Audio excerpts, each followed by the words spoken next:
Hey, Del here again. Today I'm going to show you how to make this 8-foot patio table, live edge, red oak. We repurposed the trees, a big oak tree right here from this backyard when we had to clear for our house. And we're glad to be able to repurpose the lumber and make this nice backyard patio table. Hope you enjoy. Hit like and subscribe, and hope you enjoy the video. And so we have our storage stack here of our live edge boards. So we're gonna get in here and choose. We've chosen a couple of these that were 10 feet long of the red oak. We've got some other options there, but we chose to go with the red oak.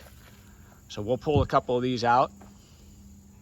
And since those tables, those live edge boards are 10 feet long, we need a table that is 7 feet. So we're gonna we just cross cut these, and these have these miscellaneous 3 foot plus or minus lengths, and we'll store those and make another project out of it. That's another video.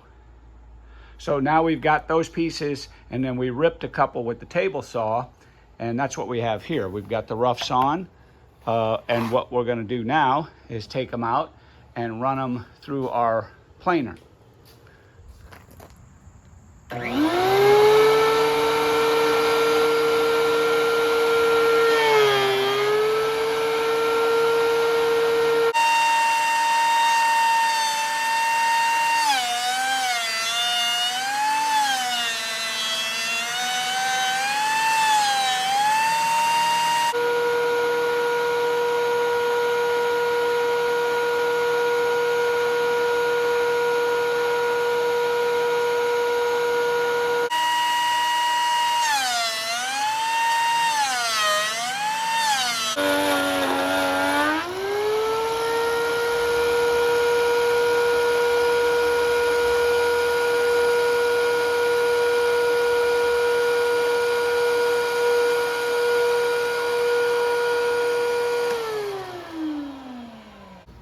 Okay, so let me recap here. We took the live edge boards off the table, and then we cut the 10-foot lengths to a 7-foot, so we cut 3 feet plus or minus off of whatever's left over. Then I took a chalk line. I don't know if you can see it or not, but I just snapped a line because the width of the planer is a maximum of 13 inches. So I made sure to be 13 inches or less, and I had to hand circular saw down the middle. I ripped it down. It's not a table saw cut, but it rips it and either gives you the live edge, or you can run the next piece through the table saw. So taking this piece off, okay, that leaves us with the piece that we just cut here, and now we have a that piece that we just cut with the planer. And this is our finish, which is about 120, about 120 grit, other than a few of the saw cuts, and we'll take that out with a sander. But next, what we're gonna do is we've got to take these pieces, and we're gonna lay out, our table is going to be 4 foot 2 inches wide, so we're gonna lay it out to make sure the boards fit, and then we'll have to do some saw cutting with the table saw and then the planer joiner to get it more defined.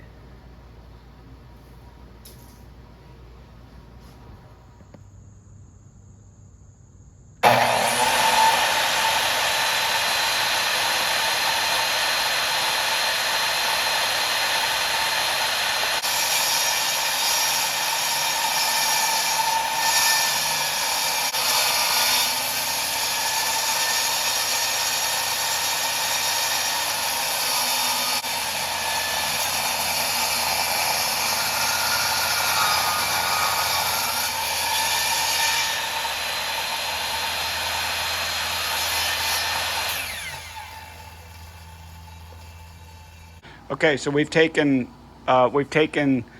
this gap, and we just took the planer joiner, a little hand planer joiner, and went and made some marks where we'd see some of the bowing to fine tune some of this. And you could see down the line, the gaps are really tight. So I'm happy with that. And then this, there's a change in elevation here. And so when we do the biscuit cutter, we'll show that in a minute, that'll lift this to the same height. We'll work on that next. All right, so we've got all our pieces laid out. We've cut them. We've got the live edge on each end. Okay, and so we've cut these with the table saw, and then we, after running them all through the planer, and we've got our rough cuts. We're actually not too bad. We've got, if you have them tight at this end, the joints tight at this end, then we've got a little bit of a bow here in the middle, which kicks out these ends. So we're gonna have to take some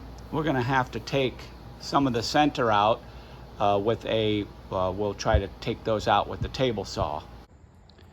So I've got these pieces, and what I'm finding is that if you could look closely, as you pull this straight edge on it, I took this other piece of board that's a straight is a very good straight piece, and I've putting it right on the edge. And then what I did is I see a bow here in the middle. Okay, I don't know if you could see that or not. There's a bow in the middle. So what I did is I took a pencil and just struck a line right on the piece of oak. You see that line? So you can see there's no line here, and it's just a little bit of a belly in the middle. And so I could take, I've got a couple options. I could take and run it through the table saw again, but you have to hold a straight edge, and I'm concerned it'll be another belly. Or I could run it through the planer joiner. I've already run some of these through the planer joiner, and they've got a little bit of a bow to it. So I'm gonna try a hand planer that I have and just take off this line and see how tight we can get it to these two boards. Well, let's give that a try. So you really can't see it, the line's here on this side, but I've got to take just a slight, the heaviest part's about here, maybe a 1/16, a little more than a 1/16. And I'll just take this line off with my little Ryobi hand planer.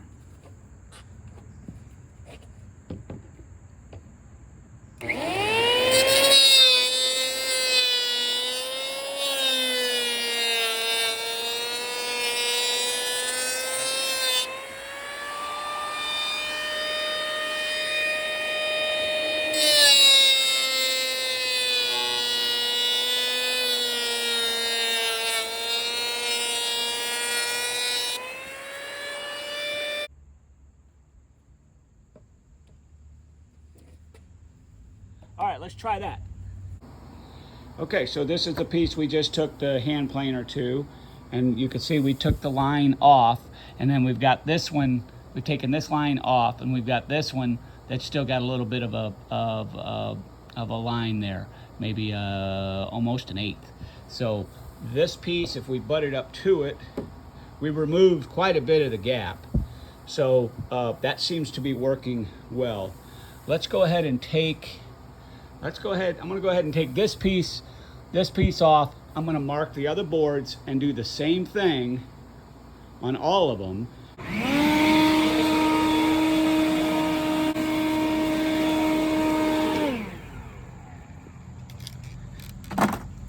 All right, do a little cleanup. I don't have one of those dust vac systems in here yet. I'm not sure I'll ever do one. I don't mind cutting outside, but we've got our boards set up for our patio table, and we've gotten the joints tight. We've used this little planer here. I don't have I'd like to have a larger one, but we've used that. It causes some crowning on the long boards. You have to use planks, supports. So this little planer joiner, it's nice, but I'll work on getting a larger one. This DeWalt planer is fantastic, and we've used that, and then we've used the table saw to cut our long cuts with these 7-foot, 8-foot boards, they're heavy. This red oak is very heavy, hard to work with, but we've managed to use that. And then this little Ryobi hand planer is probably the most effective for getting some of the any kind of imperfections out and marking it and taking those imperfections out. So now we're going to go ahead and glue these up, and we'll use this. I just bought this Biscuit joiner, and so we will show you how to do that and put these cuts together and glue this up. We're probably going to do 2 pieces at a time, and then we'll put the 3 together. I'm not exactly certain yet how I want to do that. Okay, we got these lined up, and we're going to make the biscuit cutting now, and we want to be 3 inches from the end to the end of the table, and then 6 to 8 inches apart. Let's go ahead and get these laid out, and we'll cut it with our biscuit cutter. Okay, so I've set the gauge of the cutter at a certain. I wanted it to be about 3/4 of an inch below the top of the surface, and that way they'll all be equal. And you just adjust this and then tighten the screw. The depth is either on it's got different distances. I'm going to go with the number 10 biscuit. It doesn't go any larger, but that's all we need for this size of board. Line it up on these lines. Push it in.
Okay, so make sure all of these biscuit joints that you just completed are all cleaned out, because we got to put those biscuits in there, and they can't be sticking out too far. They have to be more than half so it doesn't bind the boards when they go together. Okay, let's get these glued up and we'll get the clamps on them.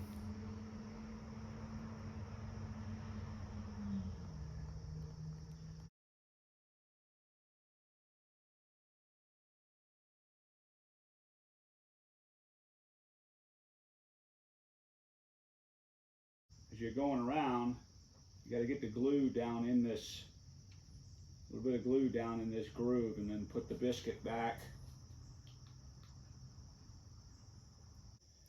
Let's get it. Okay. Get it spread out all over the surface as much as you can. Some people use a brush. I don't mind just getting a little bit on the fingers. Get this laid down. This piece going. Put that support up there because it's a live edge board. It doesn't have a straight edge. Come on.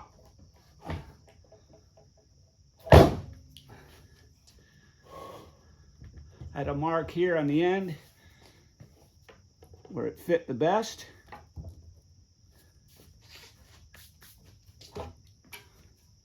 Got my clamp.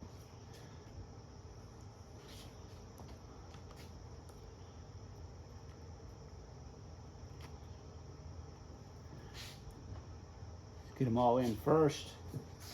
Everything can fit before you snug them up.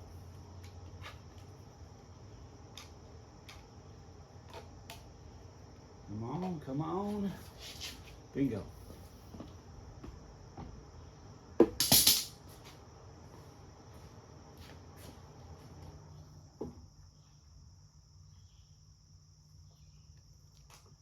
it together. All right. I did a dry run and they all fit. I was actually, when I did the dry run, I forgot to cut 2 biscuits. That's why you do the dry run. You make a mistake, it's not gluing up. You got time. You got a sliver of a gap here. I'll try to pull that together, but this is 1.5 inch thick red oak. There's not too much give with the strength of this wood. We'll try to pull as much as we can in. You can see all along here, the glue is coming out, which means we got a good bond. Right here, there's a little bit of a gap, but you can see it. It's tight. It may be tight on the bottom. Okay. Good. Good. All right. We'll clean this glue up, wipe it off with a wet rag, and we'll let it dry overnight. Okay, we went ahead and glued everything up, put all 5 pieces of boards together, got a good tight grip. We'll go ahead and let these clamp up overnight and start working on the finishing. All right, so we've taken the clamps off. We've got I went ahead and cross-cut this to the length we need, and it's starting to turn out pretty nice. The joints are pretty tight. We're gonna do maybe some little filler sanding, and we'll see how the final product comes out. Looking forward to it. Okay, let's do a little touching up. We've taken some of this sealer plastic DAP, plastic wood. There's a natural color, and then we also have this red oak color. So we put the natural color in some of the lighter color joints, and you just basically you just fill it in. Just fill that stuff in the joint and just pack it in with your fingers.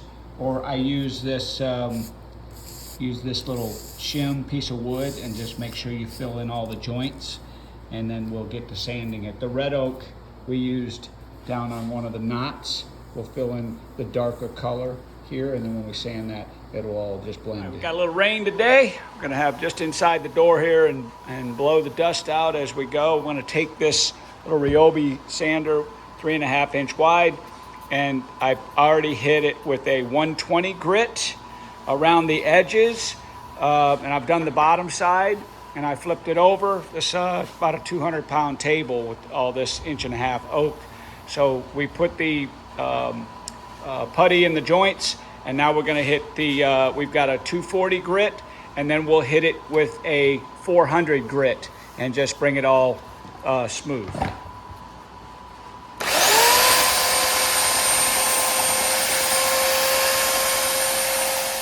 This is the stuff that I've chosen to use. I got this at Home Depot. It's oil-based. That's the important part that I like. Exterior grade, because this will be an outside patio. And I like the clear semi-gloss. You choose what you want. I like the one that's mold and mildew resistant, seals out water, of course, with the superior UV protection to protect that wood. I'm gonna take these brushes here. I've used this color. It just seems to me that this product has a bit of a pigment, a little bit darker color that I really like what it does to the oak. Let me put some of this on. It says to do, it recommends 3 coats. Take your time, make sure it's sanded good, and let's see what the finished product is. All right, in preparation for the poly, I like to take the some rubbing alcohol. It's a quick drying, and just kind of wipe off the, kind of go through and wipe off. And when you wipe it, you can see when it, as if it's wet, and then it immediately dries and kind of cleans everything off, so you don't have dust and get bumps in your finish. All right, let's take this first coat. I like the process, I like to go down one strip. We've got 5 boards glued together. Because you have such a large board, rather than doing it all down, and by the time you start the other side, it actually starts to get tacky and it will overlap. I made that mistake the first time, and so we're gonna go right along this side and work our way down, and the same goes for the next 5.